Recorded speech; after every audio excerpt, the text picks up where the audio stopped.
અરે ઉઘાડ ઉઘાડ નહીતર કમાર તોડી નાખીશ. હજી મારે કંદહારના કિલ્લાના દરવાજા ખખડાવી નાખવા છે. અરે ઓલા અમરસિંહ બાપુ તો કંદહાર પોગવા આવ્યા અને આય મારું સુરાતન મારી ટાટી ફાડી નાખી છે. હવે છીથરા ફાડમાં આ કમાર તો ક્યારના ઉઘાડેલા છે, સાથેથી ઉઘાડાતા નથી.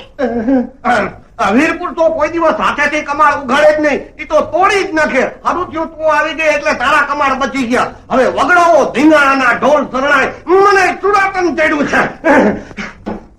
હવે આ હથિયાર મેલીને હેઠો બેસ. આ ભૂંડો લાગસ. તારી હાથ પેઢીમાં કોઈ એક કુંદેડો મારે છે? અરે હાથ પેઢીની વાત મૂક. હજી હમણાં જ મારા બાપે એક ખાવડને ઉભે ઉભો વેતરી નાખ્યો હતો. હા મરેલો હશે. આ ઈ હતું, પણ હવે મારા તને જીવા મુવાના છેલ્લા જોવા હું જાઉં છું તીંગાણામાં. બોલો વીરપુરુષ હંગાજી મહારાજ નો